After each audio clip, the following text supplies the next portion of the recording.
खाकान साहब, एक तो वही क्वेश्चन जो हर कोई पूछना चाहता है, मैं पहले आपसे वो पूछ लूँ और फिर मैं एग्रीकल्चर की तरफ जाऊंगी। हम कह रहे हैं स्टेबिलिटी आ रही है, हम कह रहे हैं चीज़ें डायरेक्शन में जा रही हैं, लेकिन आम आदमी को कैसे समझ आए ये जो इतनी टेक्निकल बातें हैं कि IMF के कहने पे ये करना पड़ रहा है, ये 3 साल का प्रोग्राम है। क्या नियर फ्यूचर में आम आदमी कोई रिलीफ एक्सपेक्ट करे? तो अगर मैं रिलीफ को सबसे आसान लफ्जों में दो तरह से बयान करूं, एक तो ये है कि जब 2023 का मालियाती साल गुजरा तो 29% कीमतें बढ़ गईं पिछले साल से। फिर अगला साल आया तो फिर 23% कीमतें बढ़ गईं। अब जो साल गुजर रहा है मालियाती साल, जो जुलाई में खत्म होगा, तो कीमतें जो हैं वो 10% बढ़ेंगी। तो अगर एक न्यूज़ जुनेरा साहिबा की जो सैलरी है वो 12% बढ़ा देता है, तो इसका मतलब है कि कीमतें अगर 10% ही बढ़ी हैं, तो जुनेरा साहिबा की जो बाइंग पावर है वो 2% जायद होगी।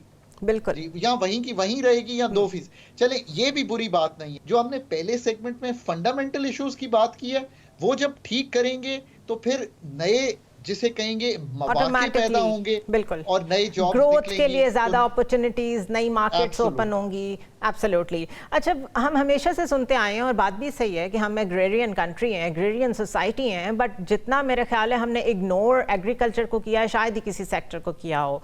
अब ये ग्रीन इनिशिएटिव को भी बहुत प्रमोट किया जा रहा है, इसको लेके काफ़ी फोकस किया जा रहा है, कॉर्पोरेट फार्मिंग की तरफ जा रहे हैं एंड ऑल दैट।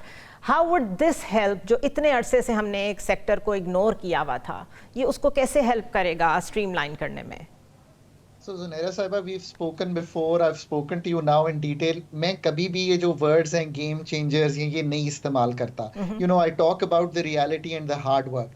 देखिए, अगर कोई in the 3-year time period पर, मैं एग्री के बारे में ये ज़रूर कहता हूँ, अगर ऐसी स्टोरी है जो पाकिस्तान की जो मैल नरिश्ड बच्चे हैं 40% स्टंटेड, पाकिस्तान की इन्फ्लेशन को भी रोक सकता है, यानी कि अगर कीमतें उस तरह ना बढ़ें तो वो एग्रीकल्चर की पैदावारी सलाहियत को बढ़ाना है। पहले तो we must as a nation accept this fact. Second बात जो आपने रखी कि यार फिर 77 साल में किया क्या है, हियर्स द फॉलोइंग एस्टिमेट।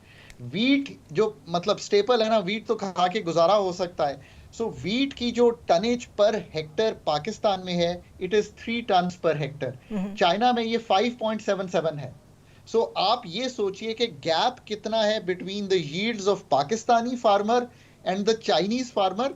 और जो पाकिस्तान का छोटा सा प्रोग्रेसिव फार्मर है वो 5 ही बना रहा है, पर बेशतर फार्मर ये नहीं बना रहा। अब इसको ठीक करने के लिए मैं बहुत सपोर्ट करता हूं इस बात को कि SIFC के अंडर, चूंकि उसके अंडर है, मैं इस पर सिर्फ ये कह रहा हूँ, एक हमने ग्रीन इनिशिएटिव शुरू किया है।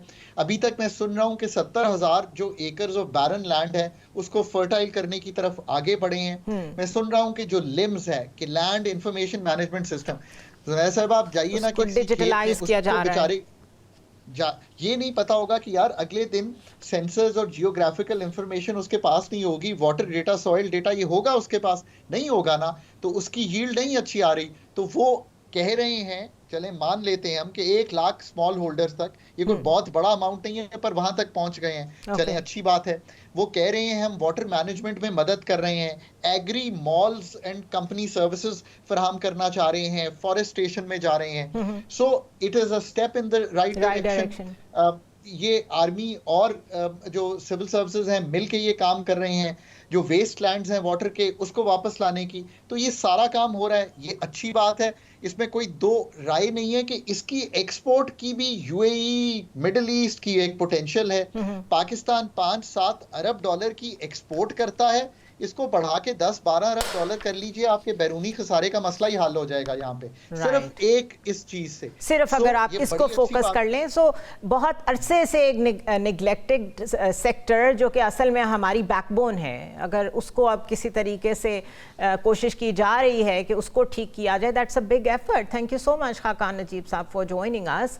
अगर हमारी इकोनॉमी यहाँ तक पहुँच गई है कि आपको कंप्लीट 3 सालों में रिफॉर्म्स करने के लिए IMF गाइडलाइंस भी दे रहा है, और आपके पास टीम्स हों, आपके पास भी PhDs हों, जिस तरह हमारे एक्सपर्ट कह रहे थे कि अगर उनके पास PhDs हैं, हमारे पास भी हैं, तो फिर क्या वजह है कि हम वो रिफॉर्म्स ना कर पाएँ? क्या वजह है कि जो स्पिलेजेस होती हैं, जो अकाउंटेबिलिटी नहीं हो पाती महकमों की, वो फिर भी वैसे ही चलती रहें? So it all boils down to one factor, political will.